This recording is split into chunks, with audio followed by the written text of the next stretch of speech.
Welcome to the Asia Briefing podcast series. My name is Cameron Hayes. Today joining me in Hong Kong is Mr. Chris Devonshire-Ellis, founding partner of Dezan Shira Associates. Chris will be answering questions regarding American investment into India. Chris, thank you for joining. How is the Indian business environment compared to that of the United States? Well, surprisingly, it's actually very similar. So on the social aspect, I think that Americans visiting India would feel quite at home. In the business environment, India has an independent judiciary, so business issues, ethics, the rule of law, these are upheld just as they are in the US. And where are the investment opportunities in India for American companies? Well, there's a number of them.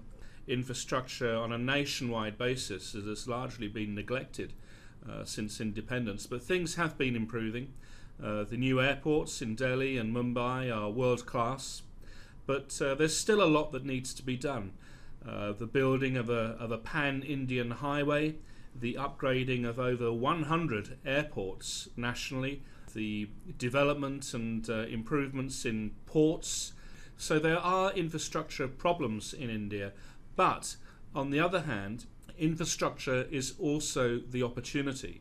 So for companies, American companies that are involved in the infrastructure process, such as the building of roads, rail, airports, ports, and all other related infrastructure, then the opportunities are definitely there.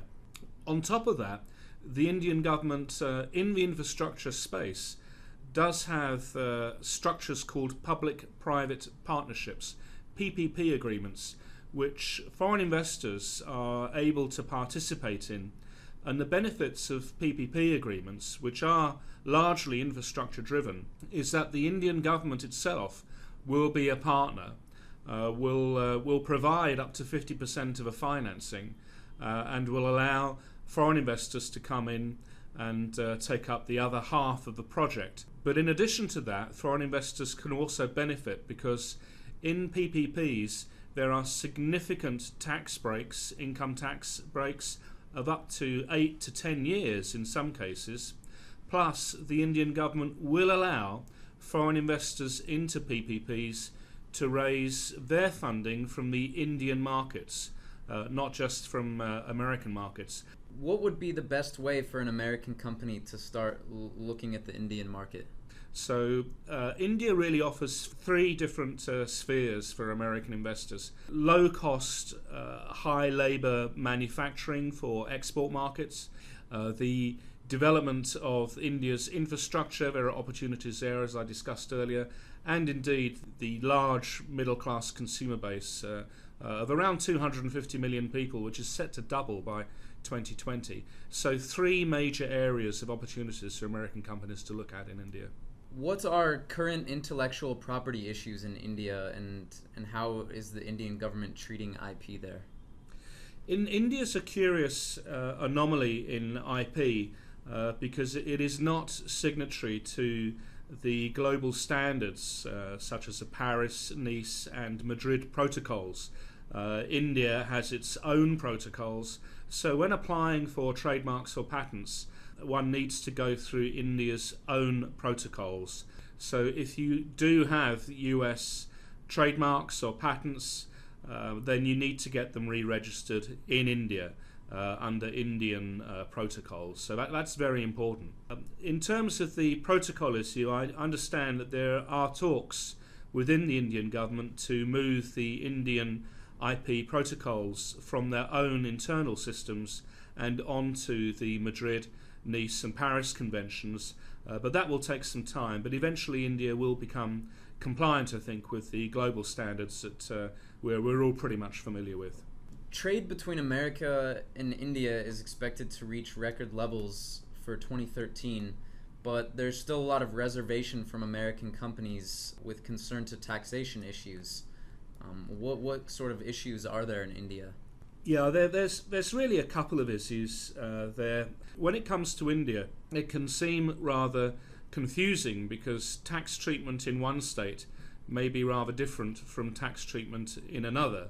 So that means that advice that needs to be given to American companies needs to come from a firm with national experience to be able to overcome what can be confusing and conflicting tax treatments. So the import, export. There are even interstate taxes on the movements of goods in some states. Additionally, with that, the Indian bureaucracy is not always completely consistent. There is an element of improvement which needs to be put into the Indian tax authorities. They're not consistent always in their approach to taxes. Nonetheless, these can generally be sorted out, although it can take time and it does add to the administrative costs. The other issue is that in terms of corporate income tax, India is actually quite high. Its current level of corporate income tax is around the 40% mark. There are moves which should reduce the 40% rate down to 30%, and that is before Parliament at the moment. Within that same tax reform bill, however, many other tax reforms, such as VAT, goods and services tax reform. Finally, can you discuss the Regional Comprehensive Economic Partnership and how that relates to India? Yeah, the Regional Comprehensive Economic Partnership, or RCEP, is a free trade zone, essentially, which is currently being negotiated, but it includes ASEAN, it includes China, India, and it also includes, interestingly, the emerging or the developed economies of Japan, South Korea, Australia and New Zealand. All these countries are mooted to come under the RCEP agreements, and this is being negotiated at the moment. That will reduce to zero tariffs traded between these economies on tens of thousands of different products. When that agreement is concluded, it will essentially be a massive pan-Asian free trade zone. Now, negotiations are continuing, but there is expected to be resolution on that sometime during 2015.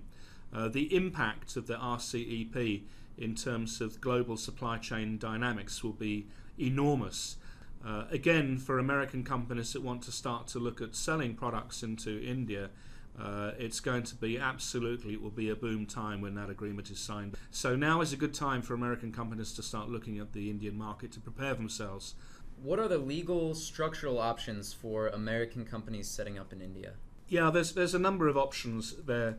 India has an investment vehicle called project offices, which are a legal entity that a foreign company can set up, and they're tied to the length of the contract. So this is of particular interest to American companies that wish to participate in an infrastructure-driven contract, whereby they have a contract specifically to build and then transfer that development back to the Indian side. So project offices are a way of tying a legal entity in India to a specific project contract. So those are useful entities, and that can be done. A grade up from project offices are liaison offices. So a liaison office is good for facilitating trade between India and the United States. They cannot invoice in rupees, but they can facilitate looking for Indian suppliers, assisting with shipments from the India end, or looking for Indian customers for their American offices. Up from liaison offices, one really gets into wholly owned enterprises. Pretty much most wholly owned enterprises manufacturing either for the domestic market or for export, or both. This is what they're commonly used for. So they are legal entities set up as factories and as limited liability companies. So you can invoice in rupees. That means that you can manufacture and sell onto the domestic market. They're also applicable for VAT rebates, so that you can manufacture in India and then claim back VAT on Indian sourced products when they're exported. They also work very well, of course, hand in hand with India's special economic zones, which are a variety of free trade, economic development zones, processing zones, which India has all along its coastline.